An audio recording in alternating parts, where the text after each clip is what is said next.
Cesta Básica Nacional.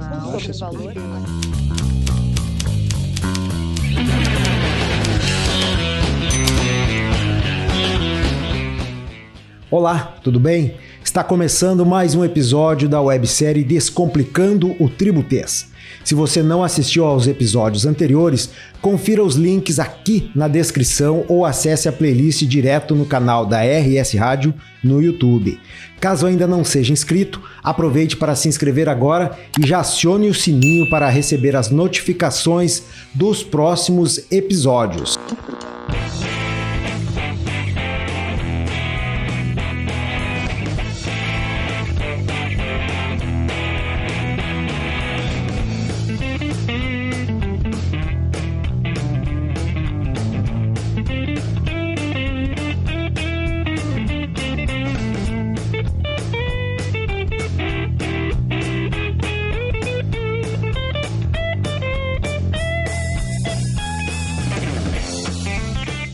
E o tema de hoje é benefícios fiscais. Eu sou o jornalista Everton Lacerda e me acompanham aqui o Sérgio Gobetti e o Eroni Número, que será o nosso comentarista. Bem-vindo, Sérgio. Tudo bem? Obrigado aí pela oportunidade da gente conversar sobre esse tema aí dos benefícios fiscais da reforma tributária. Nós que agradecemos. Olá, Eroni, bem-vindo. Olá, obrigado pelo convite. É um prazer participar do programa e dividir o espaço com o Sérgio Gobetti, que é um especialista na área tributária e também e certamente contribuirá muito para a qualificação do programa. Maravilha. Vamos lá então fazer a apresentação aqui dos nossos convidados, gente, antes da gente começar com as perguntas, né? O Sérgio Gobetti, ele é pesquisador de carreira do Instituto de Pesquisa Econômica Aplicada, o IPEA, é doutor em Economia pela Universidade de Brasília, foi secretário adjunto de Política Fiscal e Tributária do Ministério da Fazenda de 2011 a 2013 e, desde 2019, atua na assessoria econômica da Secretaria da Fazenda do Estado do Rio Grande do Sul. E o Eroni Número é diretor do Sindifisco aqui, a entidade que está promovendo esta websérie, é auditor fiscal da Receita Estadual do Rio Grande do Sul e ex-secretário da Fazenda de Porto Alegre. Vamos lá, então, nossa primeira pergunta, Sérgio. O que diz a reforma tributária sobre os benefícios fiscais?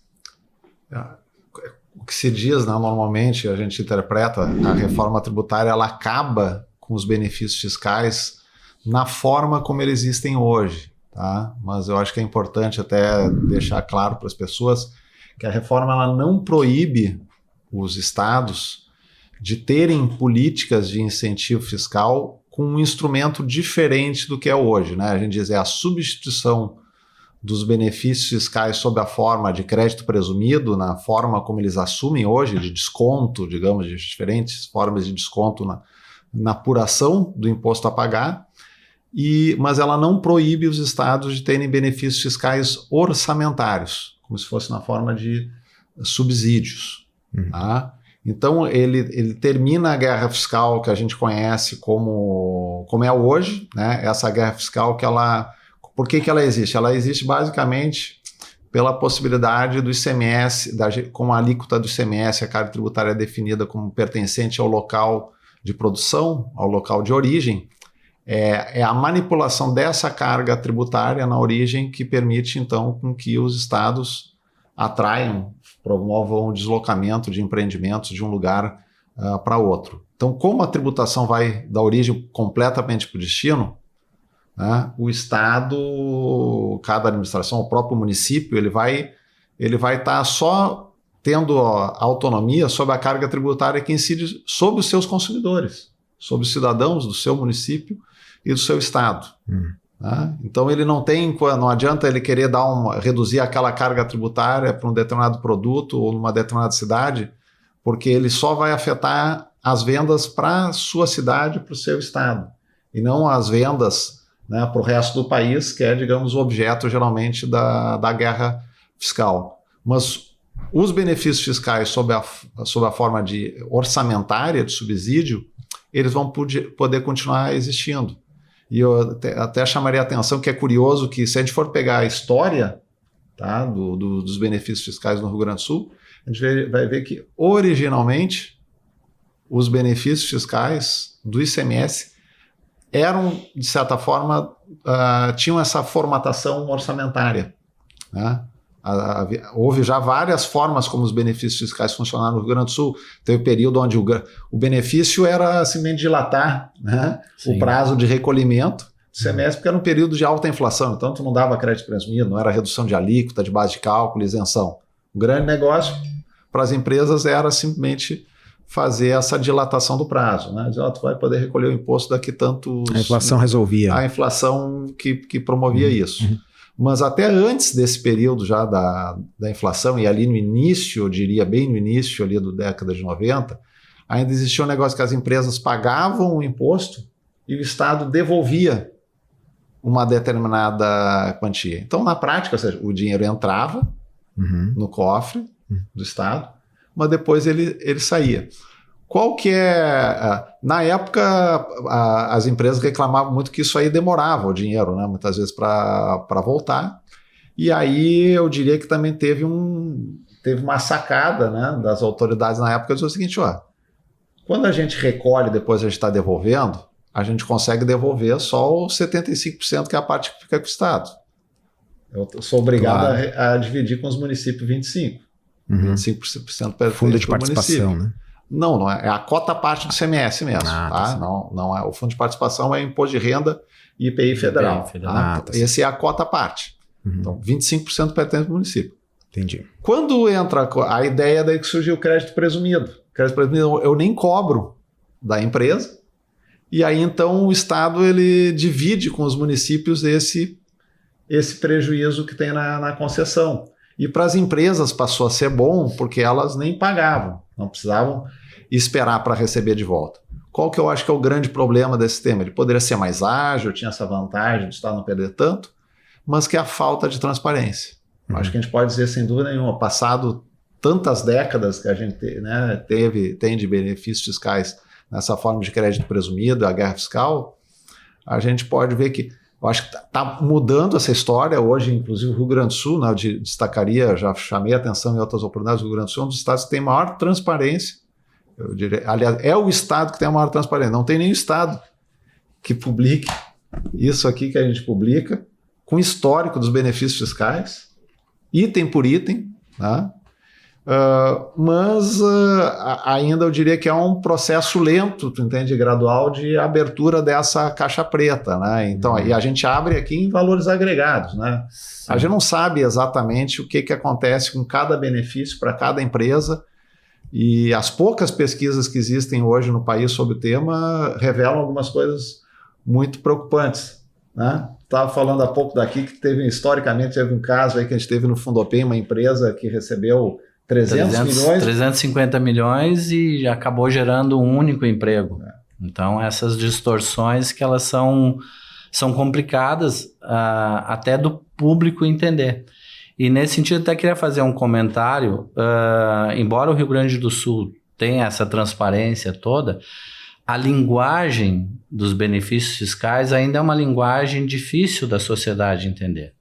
Porque os benefícios fiscais, eles são todas as renúncias que o Estado deixa, né, por um potencial arrecadatório, ele deixa de arrecadar para conceder para alguém, ou para um segmento de empresa, para determinados produtos, aí seja isenções, o próprio crédito presumido. Então, todo esse arcabouço, né, isenções, imunidade, enfim, são considerados renúncias fiscais, benefícios fiscais, incentivos fiscais. Os nomes são sinônimos, mas acabam, no final, resultando a mesma coisa. Então, é importante, já que a gente está num programa que é para descomplicar, né, a gente deixar claro que os benefícios fiscais são todas as renúncias, tudo aquilo que o governo deixa de arrecadar com algum objetivo, né? Já promover algum segmento, algum produto, enfim, né? Tributar menos aquele produto para tentar fomentar o desenvolvimento e a economia. Por isso que é importante, e não é uma coisa muito pequena, né? Aqui no Rio Grande do Sul, por exemplo, nós tratamos hoje, 2022, que é os números que nós temos fechados, aí em torno de 14 bilhões de reais em todos os tributos estaduais que foram concedidos. Então, se nós considerarmos aí que o déficit do orçamento encaminhado esse ano foi na ordem de 2,7 bi, né? Então 14 é algumas vezes o déficit multiplicado. Então, eu acho que até é interessante ter destacado isso, né? O tipo de benefício fiscal, porque a gente fala benefício, renúncia é uma coisa muito ampla, né? Então 14 bi é esse valor total que tu fala, todos os impostos. O ICMS no ano passado foi 11,8 bilhões, mas o que a gente estava mencionando aqui, quando eu estava tratando de guerra fiscal e benefícios fiscais, era basicamente o chamado crédito presumido, que é, digamos, um incentivo fiscal para empresas. Mas o crédito presumido, que é um incentivo fiscal para a empresa, ele representa também, em 2022, ele representa menos da metade desse valor total aqui que eu mencionei de 11,8. Ele foi 5,3 bilhões. Então nós temos aí outros 6 bilhões de reais que eles vão estar sendo atingidos pela reforma tributária, de certa forma sim, mas eu diria são renúncias, né, desonerações pro consumidor. Então isso que eu te perguntar, se não é para a empresa, é para quem? Direto para o consumidor. O Devolve ICMS, por exemplo, que nós tratamos aqui com o Giovanni Padilha, né, que aqui é Devolve ICMS, mas na reforma tributária estão chamando de cashback. É uma forma de renúncia? Não, esse não está sendo contabilizado como renúncia. Tá? Especificamente, esse programa não está sendo contabilizado, mas a gente pode dizer, ele até é uma alternativa, poderia até ser discutível, tu entende? Tu poderia chamar ele também de uma espécie de, né, uma desoneração, como ele está funcionando sob a forma de uma devolução.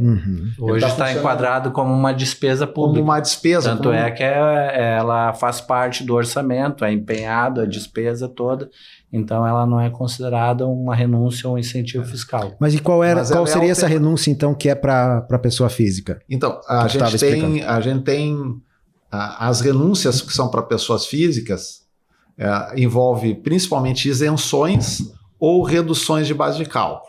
Tá? Então a gente tem a redução de base de cálculo da cesta básica, tá? A gente tem a isenção dos produtos hortifrutigranjeiros, que é então tudo que a gente compra, né? As verduras, legumes, frutas, isso é isento, ou seja, é tributação zero, e os alimentos têm redução de base de cálculo, eles têm uma carga tributária efetiva no Rio Grande do Sul de em torno de 7%.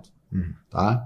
Então, a gente fala que a gente está renunciando, se a gente fosse cobrar um imposto normal, uma alíquota de 12% ou de 17%, a gente contabiliza aí que com esses itens que são alimentos, a gente deixa de arrecadar em torno de 2 bilhões de reais, tá, por ano.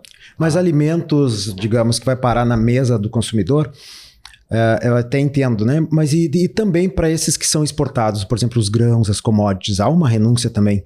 Sim, mas esse não está entrando no cálculo, tá? Por que a gente diz assim que não entra no cálculo? Porque isso durante muito tempo no Rio Grande do Sul se considerava isso como um cálculo dentro do chamado gasto tributário, tá? Mas por que ele não está entrando hoje? Porque a característica do ICMS, depois já de as características do ICMS como um imposto sobre valor adicionado, que é, digamos, o guia, a orientação inclusive da reforma tributária que está se discutindo para o Brasil, é que impostos sobre valor adicionado, eles incidem sobre o consumo final, entendeu? E no destino, e não sobre exportação. Então, a regra geral do imposto é de que ele não onere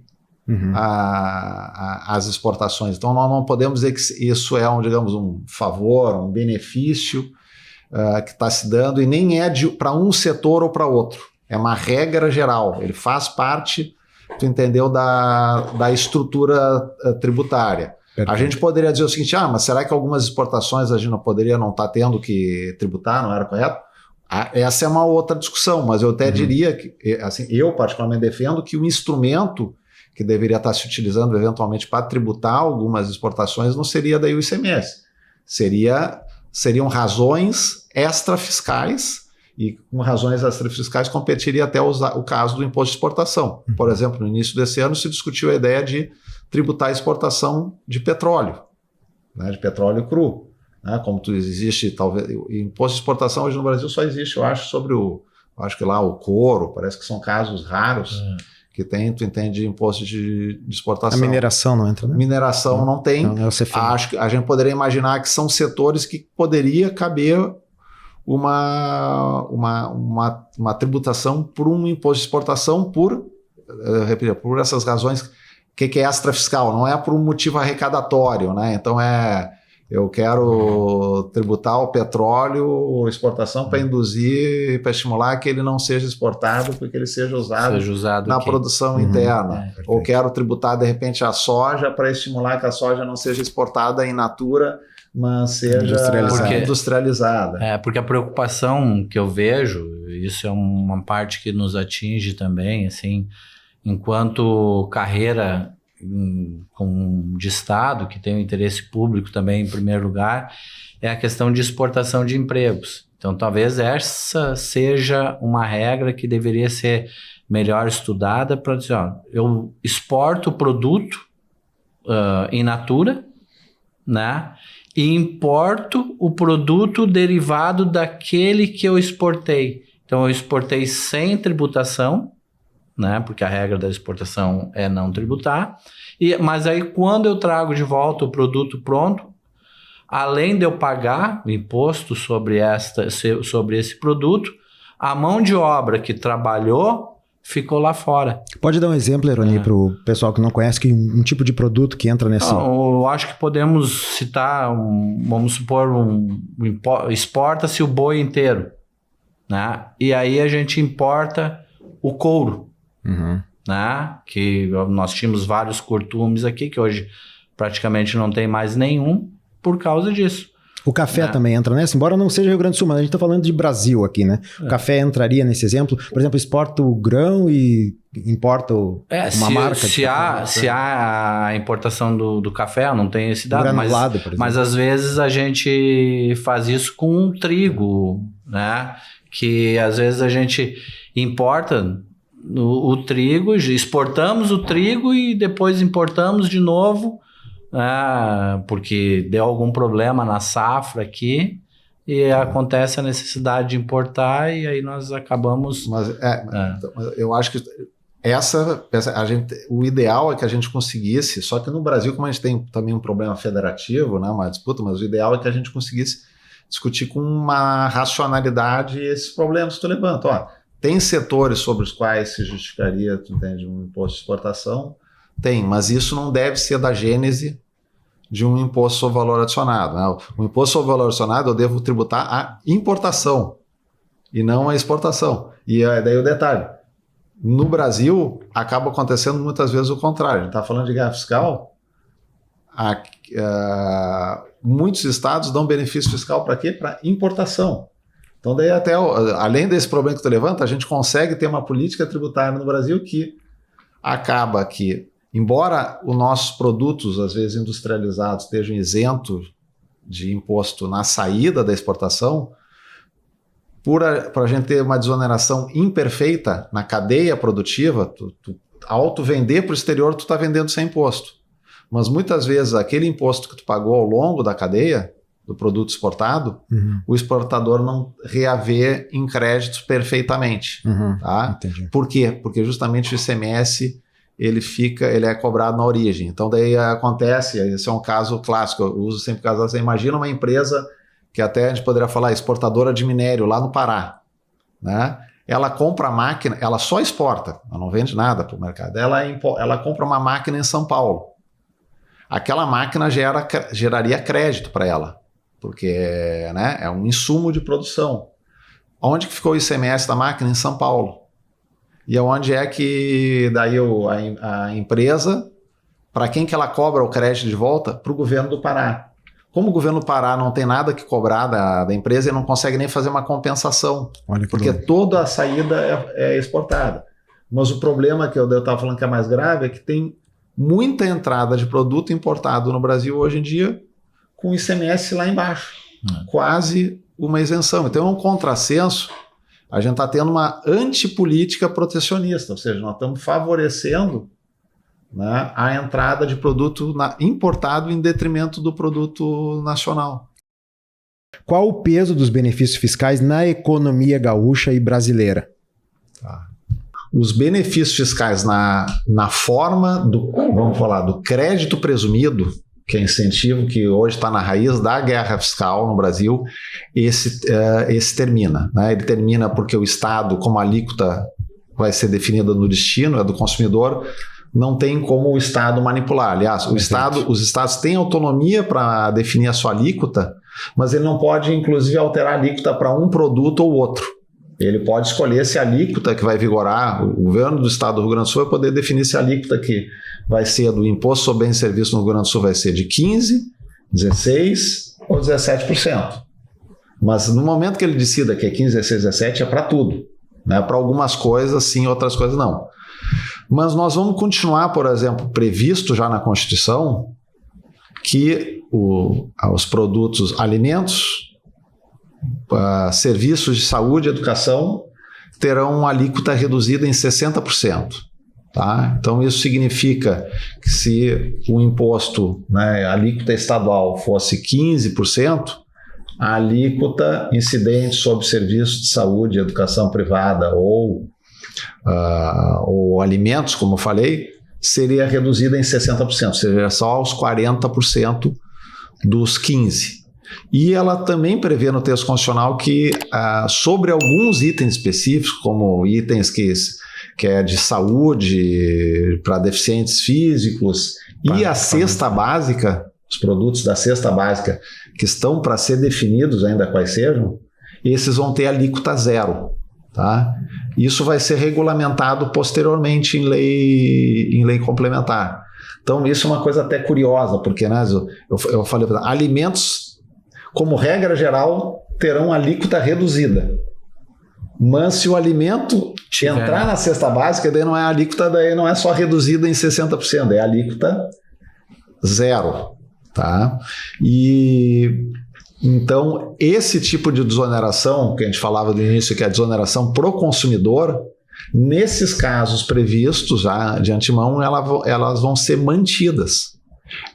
E o que acaba são as desonerações na forma atual para as empresas, o chamado crédito presumido. Perfeito. Só que no lugar disso, como a gente estava falando, os estados vão poder dar um subsídio. Ele quer atrair, ele acha que é importante ter uma indústria de tal tipo no estado. Ele pode aprovar recurso no seu orçamento e destinar para uma empresa, para um setor econômico. Eu acho que isso é muito mais positivo, porque ele torna mais republicano, acho, o debate, torna mais transparente, ele faz com que a sociedade eleja. Qual que é a prioridade? Né? Ele dá uma ideia de que o recurso é finito. Não é dessa coisa assim, vamos lá, dando isenção, não cobra. Não, a gente vai aprovar no orçamento, dizendo, queremos apoiar tal setor, queremos atrair tal empresa para o Rio Grande do Sul, para o município. Então a sociedade, o parlamento, discute e destina uma determinada soma. Respondendo a outra pergunta, hoje, quando a gente considera todos os benefícios fiscais, esse que eu me referi que no Rio Grande do Sul, do ICMS, estão em torno de 11 bi e 800, no país é uma conta em torno de 250 bilhões. Tá? 250 bilhões é todas as renúncias aproximadamente do ICMS. E os benefícios ligados à guerra fiscal, que esses que são os que acabam, o crédito presumido, é em torno de 120, 130 bilhões. É mais ou menos, eu diria, a metade. Tá? Que é mais ou menos também o que a gente tem no Rio Grande do Sul. No Rio Grande do Sul, 11,8 de renúncia no total, e dessas renúncias totais a gente tem 5,3 que são os créditos presumidos. Então, eu queria fazer um comentário sobre isso, porque nessa definição lato sensu do benefício, quando tu define que alguns produtos são zero alíquota, esses, por exemplo, integrantes da cesta básica, que vão ser definidos numa lei complementar, e posteriormente essa lei complementar pode ser alterada e mais itens forem inseridos. Isso também é uma forma de benefício fiscal, mesmo que não exatamente nos moldes que a gente conhece hoje, mas, né? Então, isso também é uma questão que poderá continuar ocorrendo os incentivos. Eu acho que aliás, esse é mais ou menos como é hoje já, né? A alíquota, né? Hoje na cesta básica a gente usa a terminologia de redução de base de cálculo.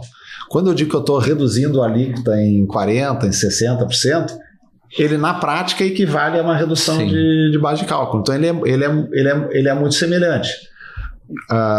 No debate que estava tendo no Congresso, há muita crítica, e eu partilho dessas críticas justamente pela quantidade de setores que entraram nessas excepcionalidades, sendo beneficiados por alíquota reduzida ou pela alíquota própria zero. Por quê, né? Fazendo um link com outro programa que é da série, tem a ver com a possibilidade que a gente entende que hoje, se a gente está querendo beneficiar as pessoas de baixa renda, era muito melhor a gente fazer via devolução do imposto de baixa renda, como a gente está fazendo hoje no Rio Grande do Sul, do que se utilizar desse artifício da redução de alíquota de base de cálculo, né? Pode ser que até nós aqui estamos sentados nessa mesa, para nós é melhor na forma que tem atual. Sim. Porque a gente acaba também, mas não tem sentido. A gente é se beneficiado também, né? A gente quando compra carne, quando a gente compra picanha e tal, tudo isso tem redução de base de cálculo. Mas se a gente pensar em termos de política pública, qual que é o sentido? Por que nós estamos dando? Por que né, nós temos uma renda, né, mediana ou mais alta, por que nós estamos sendo beneficiados com uma desoneração de alimento? Se o objetivo da política é os mais pobres, a gente poderia estar atingindo muito mais esses objetivos, devolvendo o recurso diretamente para quem é mais pobre. Porque hoje a tecnologia permite isso. Há 2 décadas atrás, há 3 décadas atrás, essa tecnologia não existia. Então hoje a gente poderia estar fazendo isso. Mas infelizmente no Congresso, lá atua o lobby do setor agro, o lobby do setor de serviços de saúde, educação, né? Fizeram uma pressão política enorme e continuam fazendo pressão agora no Senado para tentar, né? Eu digo, e aí é o perigo, onde abre a porta, né? Abre a porteira, passa a boiada toda, né? E então a gente tem feito um amplo debate no sentido de tentar fazer uma pressão política para que o Senado, se possível, reverta ou limite, né, essas exceções. Até porque se isso não for feito, está se falando da coisa da alíquota do novo imposto, se a gente não tivesse exceção nenhuma, fosse alíquota única para tudo, só com a devolução do imposto, a alíquota global do nosso IVA, contando a parte do Estado, contando a parte do município e a parte da União, eu estava me referindo 15% é a parte do Estado. Quando a gente contar a parte, botar mais 2% do município, mais 8% da União, né, nós vamos chegar em 25%, 26%. Essa é a alíquota global. A gente poderia ter um imposto com uma alíquota no mínimo 4 pontos percentuais menor, de 21%, se a gente não tivesse esses tratamentos diferenciados que foram aprovados na Câmara. Essa, para mim, é a essência da reforma tributária, porque todos nós estamos sedentos por uma reforma tributária, mas é realmente uma reforma tributária que traga a redução da carga tributária.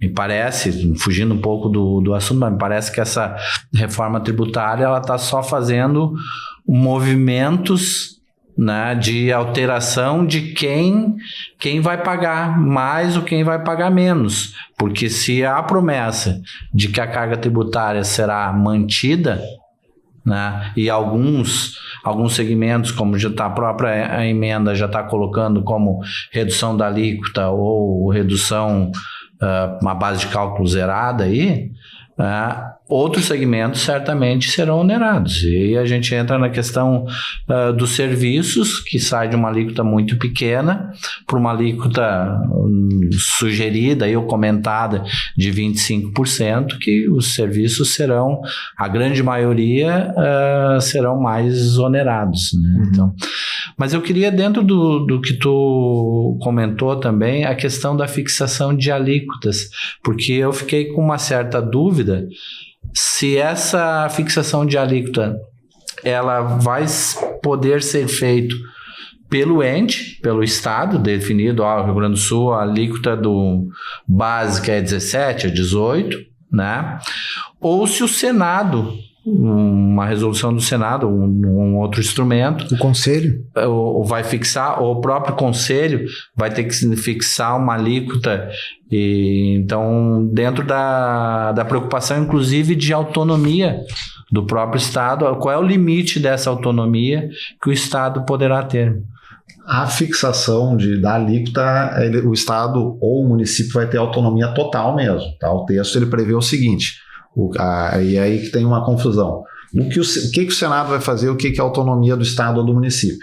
O Senado, o que ele vai definir é uma alíquota de referência. O que é essa alíquota de referência? É o cálculo que vai se fazer para saber qual que é a alíquota que o imposto teria que ter para manter a arrecadação exatamente igual a que é hoje. Tá? Então, esse é aquele valor, os 25% que a gente estava mencionando. Há estudos, né, do Ministério da Fazenda que dizem que esta alíquota, hoje, não se tem muita certeza, ela estaria entre 25,5% e 27%. Por que não se sabe exatamente o que é hoje? Porque é um novo imposto, é uma nova base tributária, é um mundo futuro que tu não tem, mesmo com todas as informações disponíveis, tu não sabe. A gente não sabe qual que vai ser o nível de sonegação, tá? A gente não sabe qual vai ser o nível de evasão. Então, para fixar essa alíquota, o que vai ser definido? Vai pegar lá no ano de 2026, que não vai ter entrado em vigor ainda o novo imposto estadual e municipal, mas vai ter entrado em vigor a contribuição federal, ela entra em 27. Então, no ano anterior, em 2026, vai se recolher uma alíquota experimental de 1% sobre a nova base. Tá? Então, digamos, por hipótese que se chegue no final do ano e se diga assim, aquele 1% experimental está rendendo 50 bilhões. Olha, quanto que é a arrecadação dos tributos atuais? A arrecadação dos tributos atuais em 2022 foi aproximadamente 1,250 bilhões. Isso considerando tudo, União, Estados e municípios. União, Estados e municípios. ISS, mais ou menos 100 bilhões, 107, ICMS, 700 bilhões, tá? E a diferença aí, entendeu? De uns 400 bilhões do PIS/COFINS, tá? Então, supondo, eu estou dizendo aqui, estou falando só no raciocínio, supondo que 1% renda 50 bilhões, o que a gente sabe automaticamente? Qual que é a alíquota necessária para render os mesmos 1,250? No meu exemplo, eu fiz exatamente para dar uns 25%. 1,250 dividido por 50 dá exatamente 25% nesse exemplo. Então, nós vamos vai chegar lá na hora e vai se saber o que é. Notem que tem muita gente que diz, mas por que não fixa agora? Entendeu? Por que já não estabelece agora? Não é melhor a gente saber? Eu diria, para a gente ter garantia de que de fato não vai ter aumento da carga tributária média, eu diria que esse é o melhor dispositivo, porque ele vai no próprio ano levantar quanto que rende a alíquota e vai fazer o cálculo instantâneo. A parte da União, eu mencionei aqui que seria 8%, tá na CBS. Por que eu digo quando aumento da carga tributária ou não? Sabe quanto que era a previsão antes agora da reforma tributária? O governo anterior, na gestão Guedes, mandou um projeto para o Congresso Nacional criando a CBS no lugar do PIS/COFINS. Sabe com que alíquota que mandaram o projeto de lei para o Congresso? 12%. 12%. Os cálculos que a gente faz hoje indicam que com 8% de alíquota, tu recolhe a mesma coisa que o PIS/COFINS. Então lá até aparece na proposta do governo anterior que tinha mais exceções ainda do que está tendo agora. Sim. Então por isso a alíquota lá era menor. Mas veja, uma diferença entre 8% e 12%. Então se havia um risco, eu sempre tenho chamado isso, havia risco de aumentar a carga tributária, é fazer essa calibragem, escolha de alíquota sem critério... No chutômetro. Entendeu? Um chute calibrado sempre.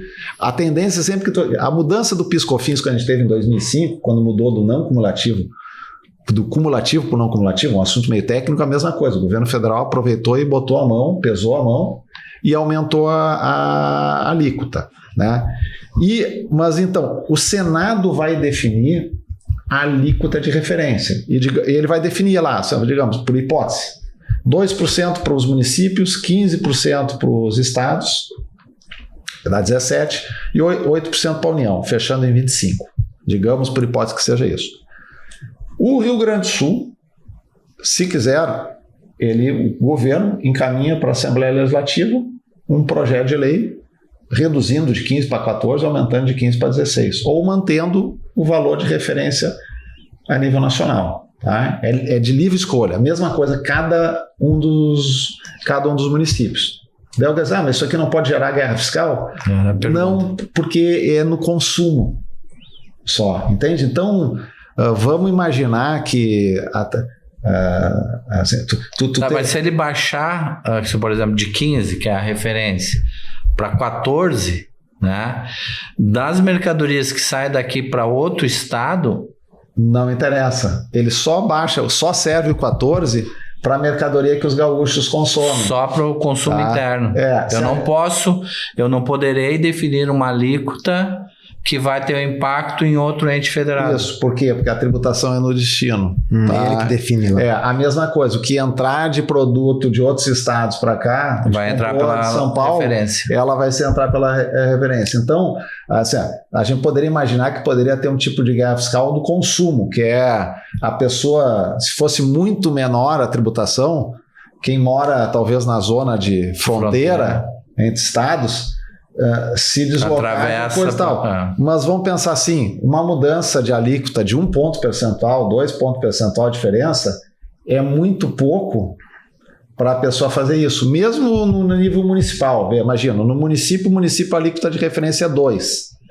Digamos que ele reduz, não tem como reduzir não vai reduzir para meio, mas ele vai reduzir pela metade, para 1%. Para gasolina, né? Vamos pensar assim, para o sujeito vou abastecer no outro município, no meu mesmo. 1%, vamos fazer o cálculo, quanto que é 1% em R$5 de litro de gasolina? Sim, nível de um produto, tá? Mas e se for assim, uma empresa distribuidora e ela vai mandar para um distribuidor de outro, uma fábrica daqui do Rio Grande do Sul, por exemplo, vai mandar para um distribuidor de São Paulo para ele vender lá, ou Santa Catarina, e tem valores diferentes. A empresa ela não pode achar mais vantajoso enviar para um estado do que para outro? Não, e o detalhe, todo esse imposto que está no meio da cadeia, ele não é arrecadado, ele vira crédito. Tá? Então, vamos lá, se eu tenho no processo produtivo, ou quando eu estou produzindo, ou mesmo no comércio, tá. Se eu vendo...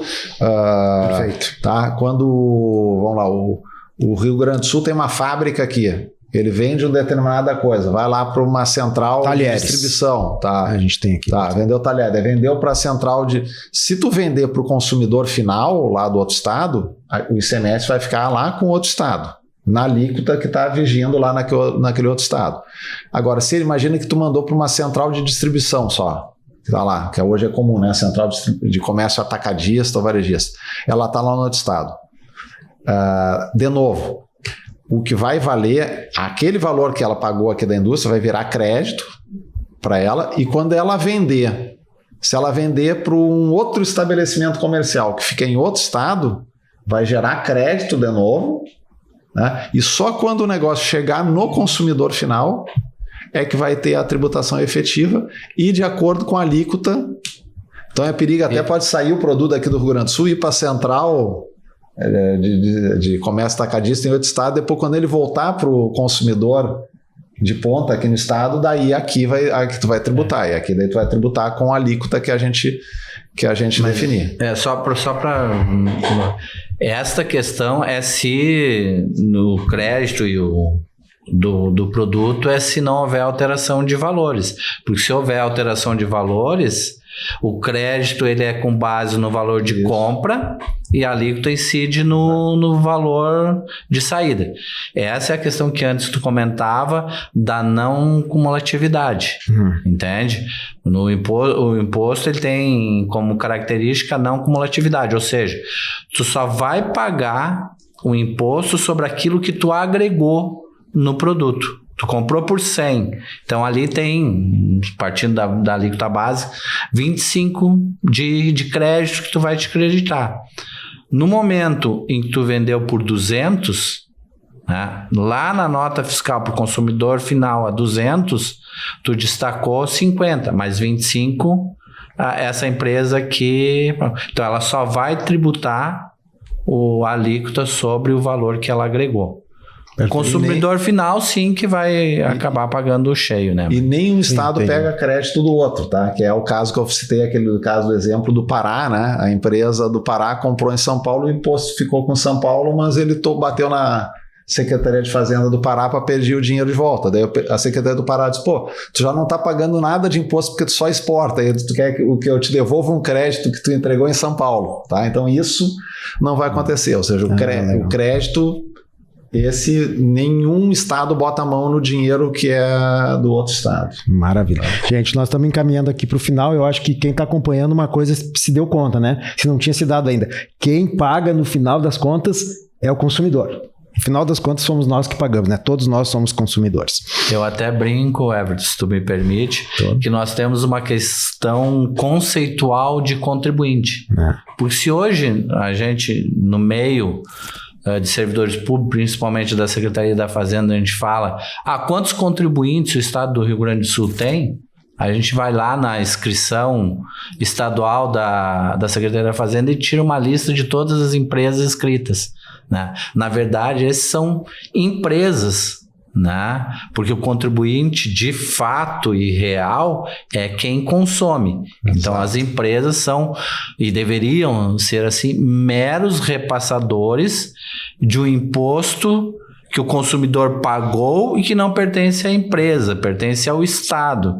Então esta fase seria simplesmente de repasse. Então, uma coisa curiosa quando tu fala isso, que é frequente, a gente no debate da reforma tributária, um setor diz: mas eu vou ter que pagar mais. Não, se tu tiver... Quem paga o imposto parece que é a empresa que está pagando imposto, que ela não transfere para o preço do produto aquilo que ela está incidindo. É o consumidor. E para o consumidor, se ele...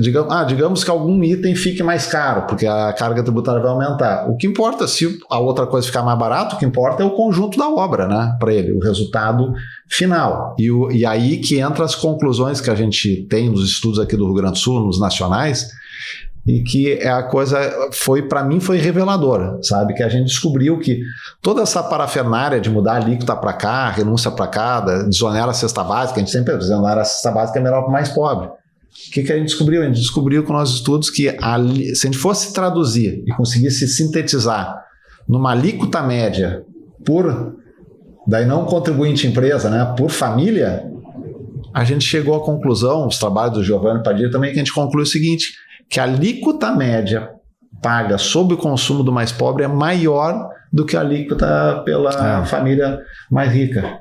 Como é que pode?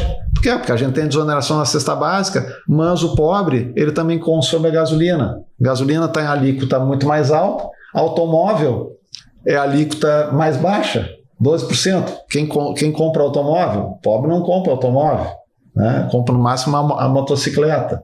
Né? Isso quando não tem crédito presumido, né? As várias indústrias automobilísticas do país com crédito presumido.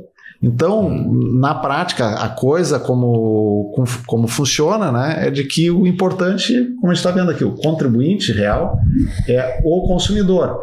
E nem sempre as empresas, mesmo com desoneração que a gente falava, tem aqui é o incentivo para a empresa, essa aqui é para o consumidor. Claro. Muitas vezes a gente descobre o seguinte, tem pesquisa que mostra que a empresa, quando ela tem um produto que ela vende, que está beneficiado por uma redução de alíquota e de redução de base de cálculo, ela não repassa tudo para o preço. Tá? Tem estudos que mostram que o repasse para preço, para baixo, é em torno de 30% a 40%. Tá? É um estudo feito pelo Leonel Pessoa, um economista lá de São Paulo, que concluiu isso. 40% só da desoneração. É mais uma razão para quê? Cobramos de todo mundo igual. Se tu devolver o dinheiro, daí tu tem como devolver 100%, não é 40%. Sim. Perfeito. Não, e às vezes essa política, talvez até bem intencionada, mas acaba não dando resultado do desenvolvimento de um segmento ou a recuperação econômica de um segmento. Dou um exemplo recente aí que o governo federal deu um incentivo para a venda de automóveis. né? E aquela forma que foi feita, ela só criou uma bolha instantânea, porque quando foi anunciado, as pessoas pararam de comprar o automóvel esperando o benefício. Então, enquanto durava o benefício, as pessoas aceleraram e compraram o automóvel. Assim que terminou o benefício, não houve uma continuidade de desenvolvimento, né? Porque aquilo era momentâneo. E para o consumidor, eu ainda tenho dúvida se foi um benefício real, né? Porque as concessionárias acabavam dizendo o seguinte: antes do benefício, tu entregava um carro lá com X percentual sobre a tabela FIPE. Durante esse período, né, o percentual na hora da entrega do carro, o desconto sobre a tabela FIPE era maior. Então, o desembolso financeiro numa troca de veículo acabou igual ou pior para o consumidor diante daquele programa. Então, às vezes, os incentivos fiscais, benefícios fiscais são muito relativizados em relação ao seu resultado. Vê como eu não canso de dizer aqui, né, e já repeti essa palavra 1000 vezes, eu acho, durante essa websérie. Hoje a gente está no nosso último episódio, né, encerrando por aqui. Inclusive, já aproveito para deixar a dica, né, que quem estiver gostando do conteúdo, tiver acompanhado toda a nossa websérie, quiser outras, deixa aí nos comentários que a gente está pensando, né, em como falar mais sobre esse assunto da tributação. A gente falou agora há pouco sobre os conceitos, né, passamos por ele de progressividade e regressividade, já falamos sobre isso em outros episódios também, deixamos aí nas descrições o que significa, né. Nós vamos fazer o pinga-fogo agora no finalzinho do nosso episódio, esqueci de comentar com vocês, mas vai ser um joguinho de perguntas e respostas muito rápidas, tá? Que a gente vai ter perguntas sobre isso, sobre o que é essa regressividade e outras coisas. E também, voltando àquela questão que o Ironi bem levantou, e o Sérgio também, é sobre aquele discurso que às vezes a gente vê nas redes sociais de uma forma muito, eu diria até bastante leviana, sabe? Que é o incentivo ao sonegador, né? Vamos sonegar porque não devemos pagar impostos, porque os impostos são muito pesados sobre as empresas. Mas se quem paga é o consumidor, como a empresa pode sonegar se ela já recolheu, e esse é o termo, né, Ironi?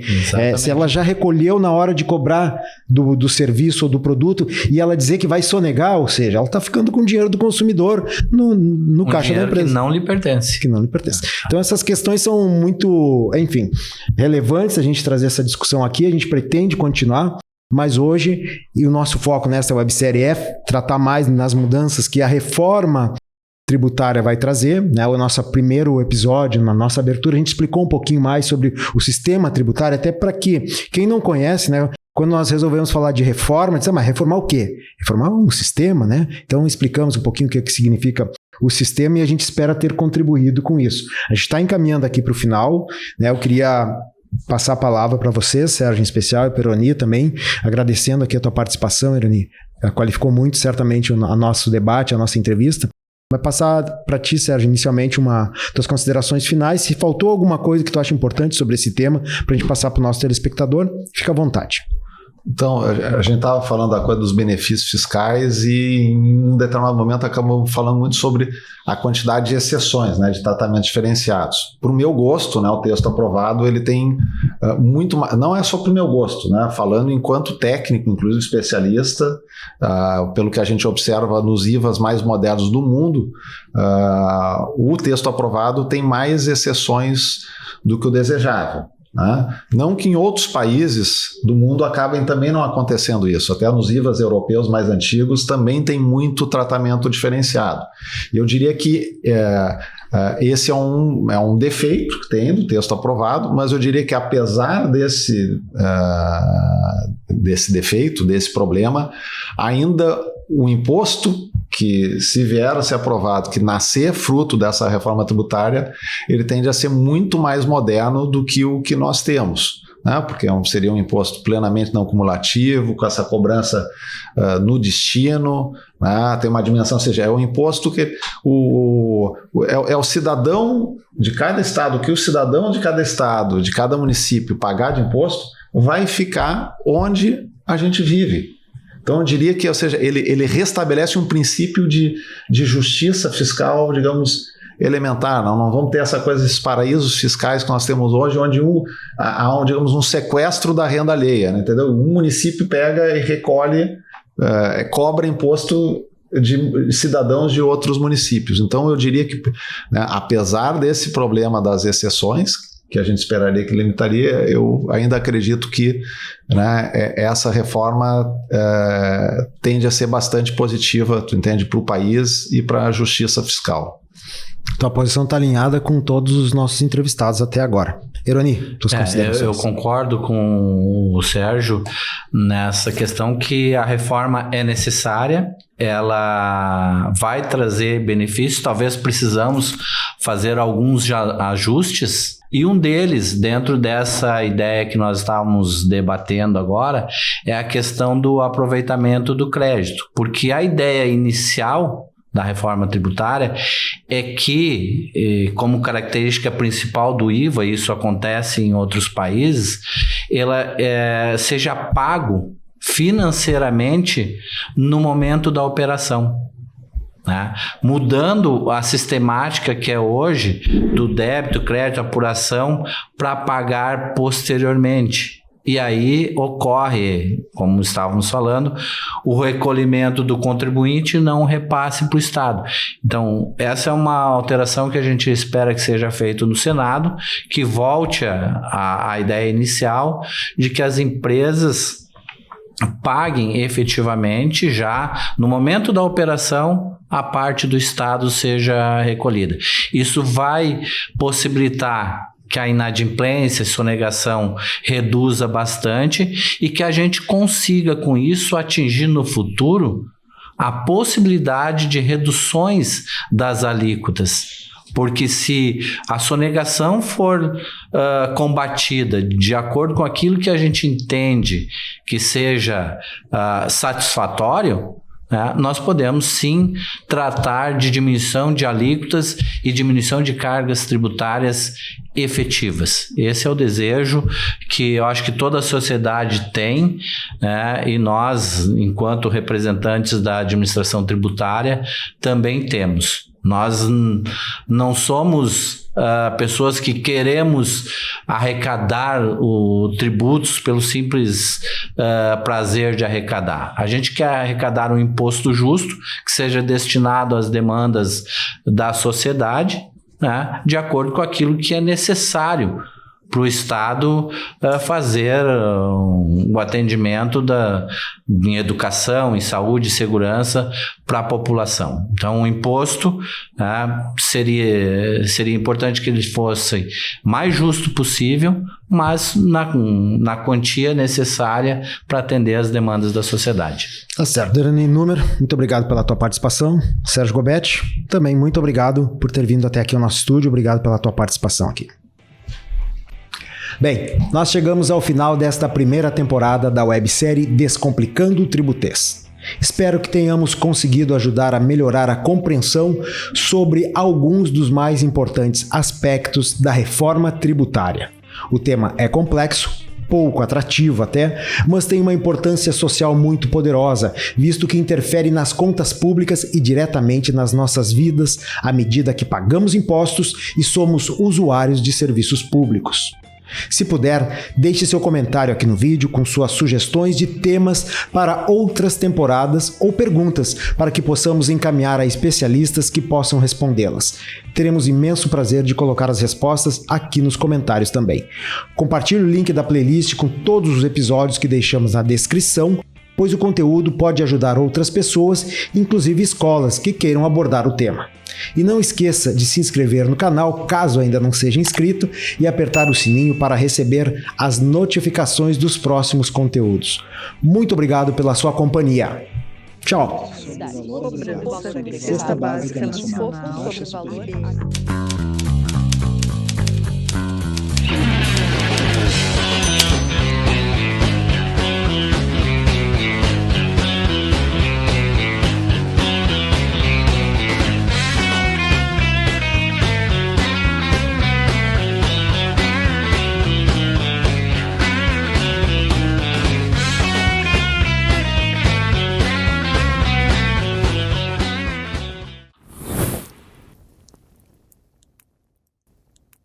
Meta de um bom sistema tributário.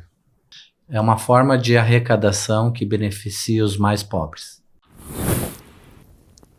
Problema, o mal. Deve ser eliminado. É o que buscamos. O objetivo a ser alcançado. Muito importante. Necessária para atingir a justiça fiscal. País a unificar. Um grande potencial para o bem dos brasileiros. Modernidade. Fisco é essencial para a gente atingir a justiça fiscal. Ninguém gosta, mas é necessário para financiar serviços para todos. Fundamental para atingir as necessidades da população.